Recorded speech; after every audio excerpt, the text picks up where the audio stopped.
Assalamualaikum warahmatullahi wabarakatuh. Jadi hari ni kita akan sambung tajuk solat Jumaat. Jom kita tengok. Okey, solat Jumaat, pengertian solat Jumaat yang adalah solat 2 rakaat yang dilakukan pada waktu Zuhur dan juga pada hari Jumaat secara berjemaah di tempat yang khusus dengan didahului 2 khutbah. Okey, itu adalah solat Jumaat. Mesti dilakukan pada waktu Zuhur dan juga pada hari Jumaat. Dan ianya mesti dilakukan secara berjemaah, tak boleh sembahyang seorang-seorang. Okey, jadi apa hukum solat Jumaat ni? Hukum dia adalah fardu ain ataupun wajib ke atas lelaki yang telah cukup umur. Okey, ini adalah lafaz niat solat Jumaat. Usalli fardal jumu'ati rak'ataini makmuman lillahi ta'ala. Apabila kita sebagai makmum lah. Jadi maksud dia, tengok yang warna merah tu adalah maksud pada tulisan warna merah dan warna hitam adalah maksud pada tulisan warna hitam. Usalli, sahaja aku solat, fardu, al-jumu'ati, Jumaat. Rak'ataini, 2 rakaat, makmuman mengikut imam, lillahi ta'ala, kerana Allah Ta'ala. Senang je. Okay, kita tengok pula syarat wajib solat Jumaat. Okay, ingat lagi tak? Syarat wajib tu adalah siapa? Siapa yang diwajibkan untuk apa? Kalau ni syarat wajib solat Jumaat, jadi dia adalah siapa yang diwajibkan untuk menunaikan solat Jumaat. Yang pertama semestinya orang Islam. Yang kedua, dia mestilah dah baligh, iaitu dah cukup umur. Yang ketiga, mestilah orang yang berakal. Orang gila tak perlu solat Jumaat. Yang keempat, mestilah merdeka ataupun bukan hamba. Yang kelima adalah seorang lelaki, perempuan tak wajib untuk solat Jumaat. Yang keenam, mestilah sihat tubuh badan. Dan yang terakhir, mestilah bermukim ataupun bermastautin.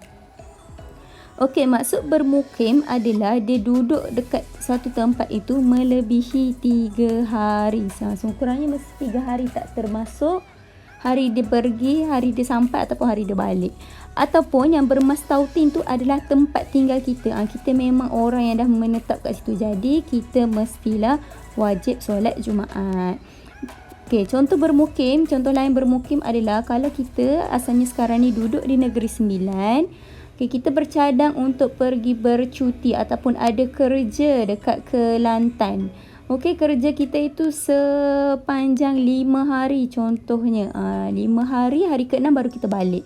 Jadi yang ini kenalah solat Jumaat. Kalau kurang 3 hari barulah diberi keringanan, iaitu tak perlu solat Jumaat. Okey, kita sambung. Syarat sah solat Jumaat pula. Okey, syarat sah adalah perkara yang perlu dipenuhi supaya solat Jumaat itu diterima. Okay, yang pertama, mestilah kita kena solat secara berjemaah. Kalau kita solat seorang-seorang, solat Jumaat kita tak sah. Yang kedua, mestilah solat dalam waktu Zuhur. Tak boleh solat pada waktu Asar, tak boleh. Yang ketiga, mestilah jemaah yang ikut solat Jumaat itu mestilah melebihi 40 orang lelaki dewasa. Ustazah, kalau 38 dewasa, 2 kanak-kanak boleh tak Ustazah? Tak boleh. Mesti sekurang-kurangnya kena ada 40 orang lelaki dewasa. Yang keempat, mestilah dilakukan di masjid atau di tempat tertentu ataupun di tempat yang khusus. Memang dah diiktiraf tempat ni untuk lakukan solat Jumaat. Yang itu boleh. Kalau nak buat dekat surau-surau kecil, boleh tak Ustazah? Tak boleh. Nak semain kat rumah, boleh tak Ustazah? Tak boleh. Okey, yang kelima, mestilah didahului dengan 2 khutbah. Kalau khutbah selepas solat Jumaat tak sah. Dia mesti sebelum solat Jumaat. Seterusnya kita tengok perkara yang membolehkan seseorang meninggalkan solat Jumaat ataupun siapa yang diberi rukhsah. Rukhsah maksud dia adalah keringanan. Yang pertama, orang yang uzur, iaitu orang yang ada sakit kronik ataupun seseorang yang menjaga orang yang sakit. Yang ini diberi keringanan untuk tidak pergi solat Jumaat. Yang kedua adalah orang yang bermusafir. Macam yang Ustazah cakap tadi, lawan kepada bermukim tu. Itulah orang yang bermusafir. Maksudnya dia pergi ke tempat yang jauh, melebihi 2 marhala. Dan dia pergi kurang dari 3 hari, maka dia diberi keringanan untuk tidak solat Jumaat. Yang ketiga, apabila berlaku hujan yang terlalu lebat sehingga susah sangat kita nak keluar rumah kan, membahayakan. Okey, itu boleh diberi keringanan juga. Yang keempat, apabila panas yang terlalu terik. Seterusnya kita tengok hikmah solat Jumaat. Okey, yang pertama, siapa yang buat solat Jumaat ni? Ia akan memuliakan hari Jumaat. Yang kedua, untuk kita mengambil pengajaran daripada khutbah yang kita dengar. Yang ketiga, untuk merapatkan silaturahim. Dan yang keempat adalah untuk mengingatkan umat Islam tentang bersatu padu.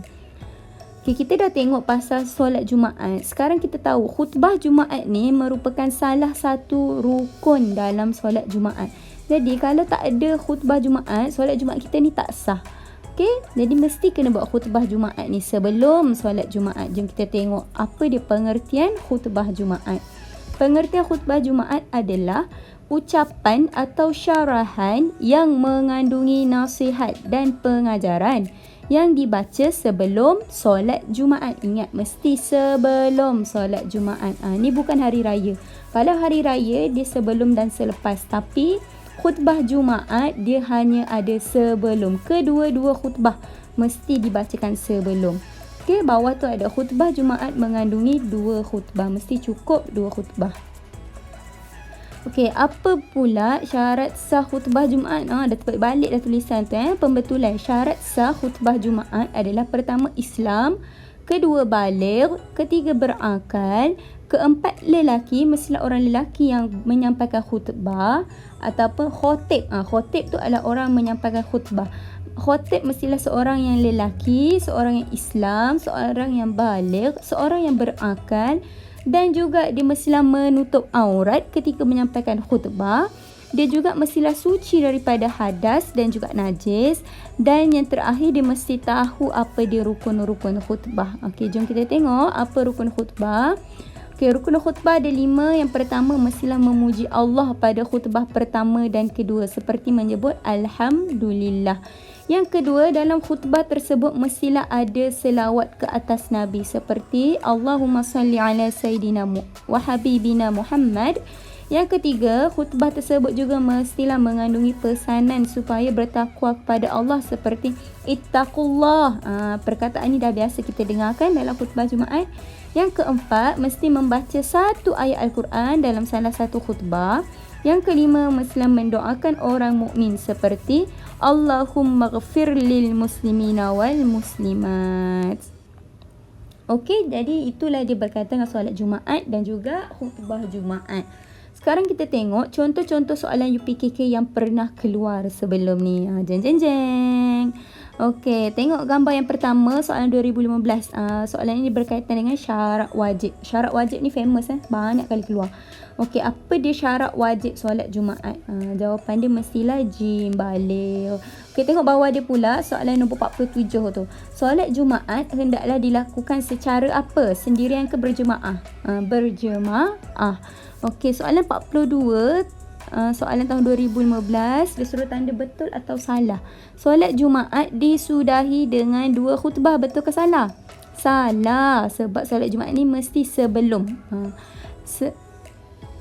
Terbalik. Okey, ayat dia betul. Solat Jumaat disudahi dengan 2 khutbah. Maksudnya betul lah. Mesti kena khutbah dulu baru solat Jumaat. Betul jawapan dia.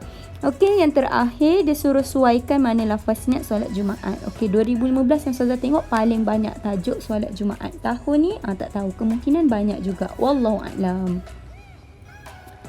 Okey, seterusnya soalan tahun 2016, hanya keluar soalan objektif sahaja.